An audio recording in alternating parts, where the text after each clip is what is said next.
Okay, you've just hit Twitch affiliate. You feel good, you want to build up a good community. As you're going through your settings, you see an option to make it follower or sub only chat. You think to yourself, this will make my viewers loyal. This will make them want to stay. This will make them feel like they are a part of the cool club. That unfortunately could not be farther from the truth when you're just starting out and could even get you into some legal trouble. But we'll go over that later. Let's rap about it, shall we? I'm Ambro, and in this video, we're going to go over why you should not be using a follower or sub only chat. Don't forget to follow me on Twitch. Make sure to like and subscribe to support the channel. But for now, let's get to it.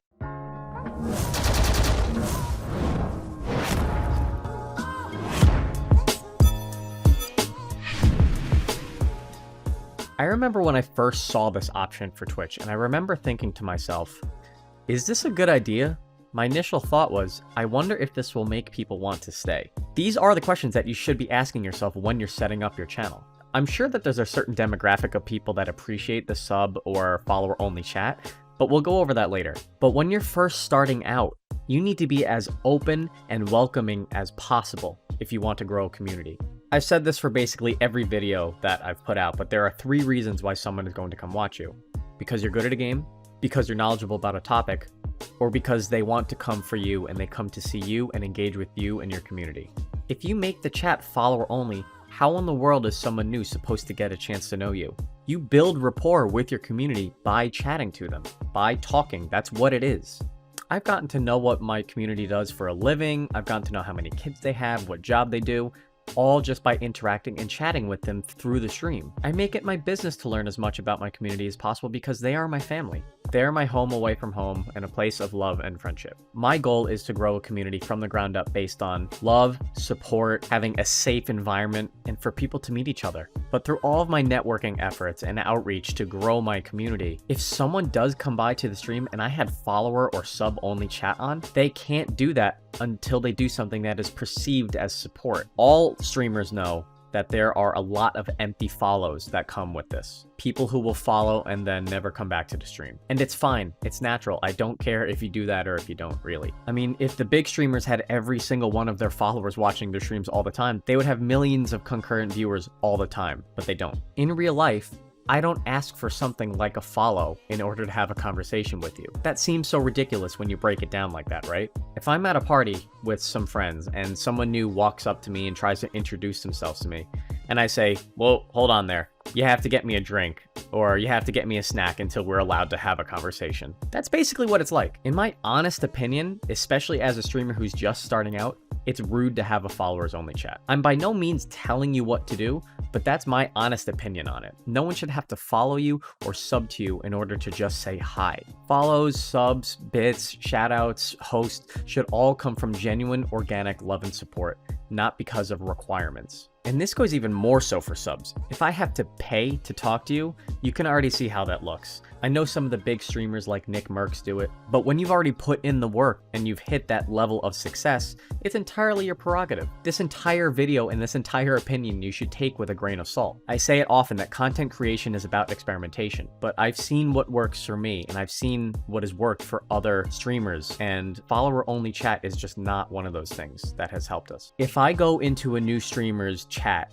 and I see the followers only chat and there's just a handful of people in there, I'm going to ask myself, what makes you so special and why should I stay here? Why do I have to follow you in order to say hello? If you're engaging with the chat, if you're making me feel like I'm at home and like I'm a part of something special, you will earn my follow and a lot of other people's follows. When you are cultivating your community, build it on organic love and support. Make it a safe place for your family to want to come and hang out and spend time with you. Don't build it on requirements. This can actually also be applied to giveaways, which I'll make a separate video on. Be careful about making a giveaway for subscribers only. This can be considered a raffle in the United States and is actually illegal, since you're basically paying in order to have a chance to win something. Just keep that in mind. We'll talk about that in a future video. Are you guys starting to understand though? Every decision that you make that affects interaction with you or your community has a consequence. The same thing goes for something as simple as making channel point redemptions too expensive. Because when you do this, you're basically saying you have to spend time in here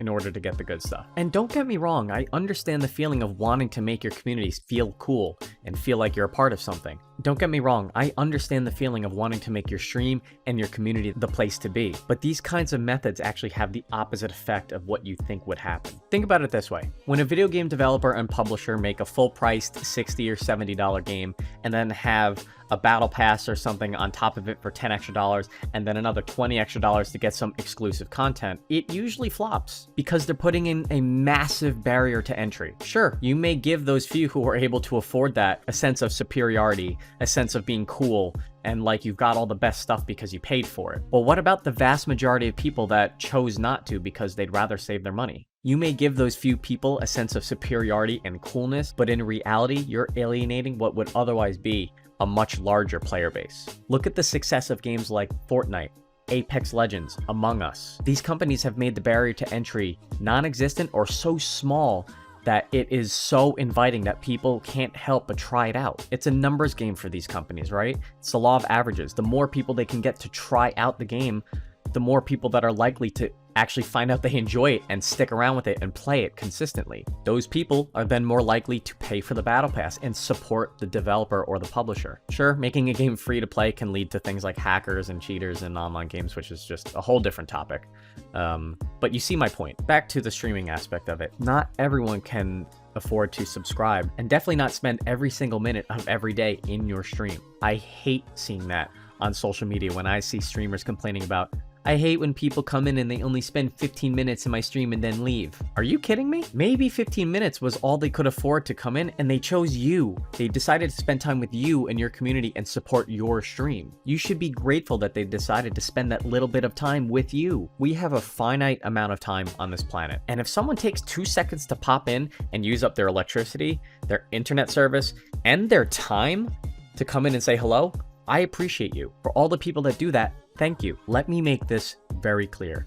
You do not own your viewers. You do not own your community. Not a single person owes you allegiance. People are allowed to watch and support whoever they want. If you're a streamer and you don't raid after your streams because you're afraid that you're going to lose some viewers to them, you don't deserve those viewers in the first place. This is really what it comes down to, is that sense of entitlement and that sense of ownership over your viewers. It doesn't exist. I may have someone support my streams for 1 week and then I don't see them again for another month, and that is 100% okay. People have lives away from watching streams. I don't care. Go live your life. Go do your thing. What, am I going to stop you? The fact that you even think about considering supporting the stream is enough for me, and you should be thankful for it too. To sum it up, be as welcoming as you can when you're first starting out. Cast your net as wide as possible. Those that want to stay will stay. Give them an easy way in and don't lock them in. You don't own anyone. Set the example. It starts from the top. Anyway, that's going to do it for this video. I hope you found it helpful. If you did, be sure to smash that like button, and if you would like to see more content like this, please subscribe. Follow me on Twitch so that we can talk about this stuff live as well. I want to help you. I'd love to help you grow your streams. I'll catch you next time.